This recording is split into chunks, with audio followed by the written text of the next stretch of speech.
श्री जगदम्बिकाय नमः। ओम ऐं ह्रीं क्लीं चामुण्डाय विच्चे। श्रीमद्देवी भागवत महापुराण षष्ठः स्कंध। अतः सप्तदशो अध्याय। भगवती की कृपा से भार्गव ब्राह्मणी की जंघा से तेजस्वी बालक की उत्पत्ति। हैयवंशी क्षत्रियों की उत्पत्ति की कथा। जन्मजय बोले, भृगुवंश की स्त्रियों का पुनः दुख रूप समुद्र से कैसे उद्धार हुआ और उन ब्राह्मणों की वंश परंपरा किस प्रकार स्थिर रही। लोभ के वशीभूत तथा पापाचारी हैयई क्षत्रियों ने उन ब्राह्मणों को मारने के पश्चात कौन सा कार्य किया, उसे आप बताइए। हे ब्राह्मण, आपके द्वारा कथित इस पवित्र लोकों के लिए सुखदायक तथा पारलोक में फल देने वाले कथामृत का पान करते हुए मुझे तृप्ति नहीं हो रही है। व्यास जी बोले, हे राजन, सुनिए। वे स्त्रियां उस भयावह दुख से जिस प्रकार मुक्त हुई, अब मैं उस पापनाशनी कथा का वर्णन करूंगा। हे राजन, जब क्षत्रिय हैयई भृगुकुल की नारियों को बहुत पीड़ित करने लगे, तब वे भयभीत तथा निराश होकर हिमालय पर्वत पर चली गईं। उन्होंने वहां नदी के तट पर गौरी की मृण्मयी प्रतिमा स्थापित करके निराहार रहते हुए उपासना में लीन होकर अपने मरण के प्रति पूरा निश्चय कर लिया। एक समय स्वप्न में भगवती जगदम्बा ने उन उत्तम स्त्रियों के पास पहुंचकर कहा, तुम लोगों में से किसी की जंघा से एक पुरुष उत्पन्न होगा। मेरा अंशभूत वही शक्तिमान पुरुष तुम लोगों का कार्य सिद्ध करेगा। ऐसा कहकर परम्बा भगवती अंतर्ध्यान हो गईं। जागने पर वे सभी स्त्रियां बहुत प्रसन्न हुई। उनमें से किसी चतुर कामिनी स्त्री ने, जो भय से त्रस्त थी, वंश वृद्धि हेतु अपनी एक जंघा में गर्भ धारण किया। जब उन हैयई क्षत्रियों ने व्याकुल तथा तेज युक्त उस स्त्री को भागती हुई देखा, तब वे उसके पीछे दौड़ पड़े।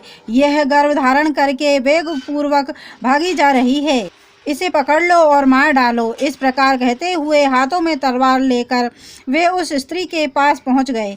भय से घबराई हुई वह स्त्री अपने समीप आए हुए उन क्षत्रियों को देखकर रोने लगी और पुनः गर्भ रक्षा के लिए भय से विहल होकर जोर जोर से विलाप करने लगी। तब दयनीय दशा वाली प्राणहीन सी प्रतीत हो रही आश्रयहीन क्षत्रियों से पीड़ित होने के कारण क्रंदन करती हुई सिंह के द्वारा पकड़ी गई गर्भवती हिरणी के समान प्रतीत होने वाली आंसू भरे नेत्रों वाली तथा थर थर कांपती हुई माता का रुदन सुनकर वह सुंदर गर्भस्थ बालक कुपित होकर अपने तेज से क्षत्रियों की नेत्र ज्योति का हरण करता हुआ जंघा का भेदन करके दूसरे सूर्य की भांति शीघ्र ही बाहर निकल आया। उस बालक की ओर देखते ही वे सभी दृष्टिहीन हो गए। तत्पश्चात वे क्षत्रिय जन्मांध की भांति पर्वत की गुफाओं में इधर उधर भटकने लगे। सभी क्षत्रिय मन में विचार करने लगे कि इस समय यह क्या हो गया है कि हम सभी लोग बालक को देखने मात्र से चक्षुहीन हो गए। ऐसा प्रतीत होता है कि इसी ब्राह्मणी का यह प्रभाव है, क्योंकि सतीव्रत एक महान बल है। अमोघ संकल्प वाली दुखित स्त्रियां क्षण भर में न जाने क्या कर डालेंगी। ऐसा मन में सोचकर नेत्रहीन, निराश्रय तथा चेतना रहित हैयई वंशी क्षत्रिय उस ब्राह्मणी की शरण में गए और उन्होंने भय से त्रस्त उस स्त्री को दोनों हाथ जोड़कर प्रणाम किया। वे श्रेष्ठ क्षत्रिय अपनी नेत्र ज्योति के लिए इस भयाकुल ब्राह्मणी से कहने लगे, हे सुभगे, हे माता, हम सब आपके सेवक हैं। अब आप हमारे ऊपर प्रसन्न हो जाइए। हे रंभोरु, पाप बुद्धि वाले हम क्षत्रियों ने अपराध किया है। हे तनवंगी, इसलिए आपको देखते ही हम सब चक्षु विहीन हो गए। हे भामिनी, जन्म से अंधे व्यक्ति की भांति हम आपका मुख दर्शन कर पाने में समर्थ नहीं हैं। आपका तप तथा पराक्रम अद्भुत है, हम पाप परायण कर ही क्या सकते हैं। हे मानदे, हम आपकी शरण में हैं, हमें नेत्र दीजिए, क्योंकि नेत्र ज्योति से विहीन हो जाना मृत्यु से भी कष्टकारक होता है। आप हमारे ऊपर कृपा कीजिए, फिर से नेत्र ज्योति देकर इन समस्त क्षत्रियों को अपना सेवक बना लीजिए। इसके बाद पाप कर्म से रहित होकर हम लोग साथ साथ चले जाएंगे। अब हम लोग इस प्रकार का कर्म कभी नहीं करेंगे। हम लोगों ने अज्ञानतावश जो भी पाप किया है उसे आप क्षमा करें। हम हैयई क्षत्रिय शपथ पूर्वक कहते हैं कि आज से कभी भी भृगुवंशी ब्राह्मणों के साथ हमें बैरभाव नहीं रखना चाहिए। और यथोचित व्यवहार करना चाहिए। हे सुब्रह्मणी, आप पुत्रवती होवे, हम आपकी शरण में हैं। हे कल्याणकारिणी, आप कृपा करें, हम लोग अब कभी भी द्वेष भाव नहीं रखेंगे। व्यास जी बोले, हे राजन, उन क्षत्रियों की यह बात सुनकर ब्राह्मणी विस्मय में पड़ गई और उसने शरणागत तथा दुर्गति को प्राप्त उन नेत्रहीन क्षत्रियों को आश्वासन देकर कहा, हे क्षत्रियों, आप लोग निश्चित रूप से जान लें कि मैंने आप सबकी दृष्टि का हरण कर लिया है। मैं आप लोगों पर कुपित नहीं हूँ। अब मैं वास्तविक कारण बता रही हूँ, आप लोग सुनिए। मेरी जंघा से उत्पन्न यह भृगुवंशी बालक आज आप लोगों पर कुपित है। क्षत्रियों के द्वारा अपने बांधवों और यहाँ तक कि गर्भ स्थित बालकों का वध किए जाने की बात जानकर कोपाविष्ट इसी बालक ने आप लोगों के नेत्र स्तंभित कर दिए हैं।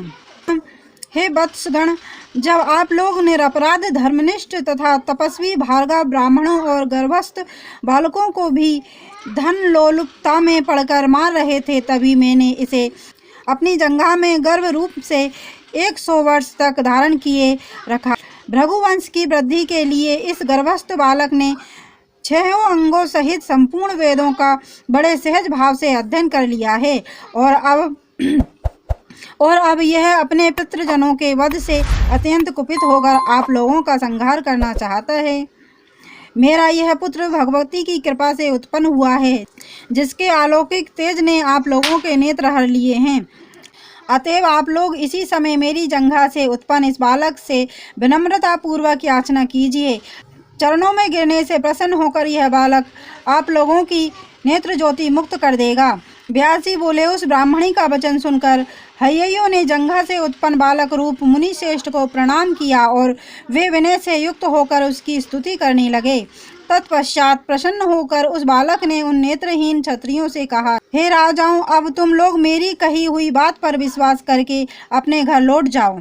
देव ने जो विधान सुनिश्चित कर दिए हैं वे अवश्य होकर रहते हैं। ज्ञानी व्यक्ति को इस विषय में चिंता नहीं करनी चाहिए। सभी ऋषिगण पूर्व की भांति सुख प्राप्त करें तथा सभी क्षत्रिय भी अब क्रोध रहित होकर सुखपूर्वक अपने अपने घरों के लिए प्रस्थान करें। इस प्रकार उसके कहने पर उन हय्यी वंशी क्षत्रियों को दृष्टि प्राप्त हो गई और वे और्व उरु से उत्पन्न उस बालक से आज्ञा लेकर आनंद पूर्वक अपने अपने घर चले गए।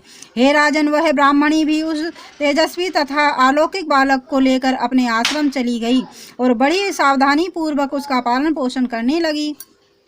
हे राजन, इस प्रकार भृगु के विनाश तथा लोभ के वशीभूत हय्यी क्षत्रियों ने जो पाप कर्म किया था उसके विषय में मैंने आपसे कहा। जमजे बोले, हे मुने, मैंने क्षत्रियों के अत्यंत दारुण कर्म के विषय में सुन लिया। इहलोक तथा पारलोक में दुख देने वाला वह लोभ ही इसमें मूल कारण है। हे सत्यवती नंदन, मैं संशयग्रस्त हूँ। इस विषय में आपसे कुछ पूछना चाहता हूँ। ये क्षत्रिय राजकुमार इस जगत में हय्य नाम से क्यों प्रसिद्ध हुए? यदु से यादव हुए तथा भरत से भारत हुए, उसी प्रकार क्या उन क्षत्रियों के वंश में हय्य नाम धारी कोई प्रतिष्ठित राजा हुआ था? हे करुणा निधान, उन हय्य क्षत्रियों की उत्पत्ति कैसे हुई तथा किस कर्म से उनका यह नाम पड़ा, वह कारण मैं सुनना चाहता हूँ। व्यास जी बोले, हे राजन, अब मैं हय्यियों की उत्पत्ति से संबंधित अति प्राचीन पुण्यदायिनी तथा पापनाशनी कथा का विस्तार पूर्वक वर्णन कर रहा हूँ, आप इसे सुनिए। हे महाराज, किसी समय अत्यंत सुंदर रूपवान तथा अपरिमित तेज वाले सूर्यपुत्र जो रेवंत नाम से प्रख्यात थे, अपने मनोहर अश्वरतन उच्चेश्वा पर आरूढ़ होकर भगवान विष्णु के स्थान वैकुंठ लोक गए। विष्णु के दर्शन के आकांक्षी वे भास्कर नंदन घोड़े पर सवार होकर जब वहां पहुंचे, तब लक्ष्मी जी की दृष्टि अश्व पर विराजमान रेवंत पर पड़ गई। समुद्र से प्रदुभूत अपने भाई अलौकिक उच्चेश्वा घोड़े को देखकर वे महान विस्मय में पड़ गई और उसके रूप को स्थिर नेत्रों से देखती रही। भगवान विष्णु ने उस मनोहर रेवंत को घोड़े पर बैठकर आता हुआ देखकर लक्ष्मी जी से प्रेम पूर्वक पूछा, हे सुंदर अंगों वाली, हे प्रिय, दूसरे कामदेव के समान तेजोमय शरीर वाला यह कौन है जो घोड़े पर सवार होकर तीनों लोकों को मोहित करता हुआ इधर चला आ रहा है? उस समय घोड़े को एकटक देखते रहने से देववशात उसी में चितयोग हो जाने के कारण भगवान विष्णु के बार बार पूछने पर भी लक्ष्मी जी ने कुछ नहीं कहा। व्यास जी बोले, भगवान विष्णु कामनी, चपल नेत्रों वाली तथा चंचल लक्ष्मी को अत्यंत मोहित होकर अत्यधिक प्रेम के साथ निहारती हुई तथा उस अश्व में अनुरक्त बुद्धि वाली देखकर क्रोधित हो उठे और उनसे बोले, हे सुलोचने, तुम क्या देख रही हो? इस घोड़े को देखकर मोहित हुई तुम मेरे पूछने पर भी उत्तर नहीं दे रही हो, क्योंकि तुम्हारा चित्त सभी ओर रमण करता है। अतएव रमा और तुम्हारी चंचलता के कारण तुम चला कहीं जाओगी, इसमें संदेह नहीं है। जिस प्रकार सामान्य नारी चंचल होती है, उसी प्रकार हे कल्याणी, तुम भी कभी स्थिर स्वभाव वाली नहीं रहोगी। मेरे पास रहने पर भी तुम यदि एक अश्व को देखकर मोहित हो गई हो तो हे बामोरु, तुम अत्यंत दारुण मत्स्यलोक में घोड़ी के रूप में जन्म ग्रहण करो। देवयोग से भगवान विष्णु ने जब देवी लक्ष्मी को ऐसा श्राप दे दिया, तब सुंदर मुस्कान वाली लक्ष्मी जी दुविधा में पड़ गई और अपने पति भगवान विष्णु को विनय से युक्त होकर मस्तक झुकाकर प्रणाम करके उनसे कहने लगी, हे देवदेव, हे जगदीश्वर, हे करुणा निधान, हे केशव, हे गोविंद, एक छोटे से अपराध के लिए आपने मुझे ऐसा शाप क्यों दे दिया? हे प्रभु, मैंने आपका ऐसा क्रोध पहले कभी नहीं देखा। मेरे प्रति आपका वह सहज तथा शाश्वत प्रेम कहाँ चला गया? आपको वज्रपात शत्रु पर करना चाहिए, ना कि अपने स्नेही जन पर। आपसे सदा वर पाने योग में आज शाप के योग कैसे हो गई? हे गोविंद, मैं इसी समय आपके देखते देखते आपके सामने प्राण त्याग दूंगी, क्योंकि आपसे विमुक्त होकर विरह अग्नि में जलती हुई मैं कैसे जीवित रह सकूंगी। हे देवेश, मेरे ऊपर कृपा कीजिए। हे विभो, अब मैं इस दारुण शाप से मुक्त होकर आपका सुखदायी सानिध्य कब प्राप्त करूंगी? हरि बोले, हे प्रिय, हे तनवंगी, जब पृथ्वी लोक में तुम्हें मेरे समान एक पुत्र की प्राप्ति हो जाएगी, तब पुनः मुझे प्राप्त करके तुम सुखी हो जाओगी। इति श्रीमद्देवी भागवते महापुराणे अष्टादशसहस्रस्यां संहितां षष्ठ स्कंदे हय्यै नामोत्पत्ति प्रसंगे रमा विष्णु संवाद वर्णनम नामा सप्तदशो अध्याय। और देवी भागवत की महिमा सुनना अगर आपको पसंद है तो चैनल को लाइक एंड सब्सक्राइब करें। धन्यवाद।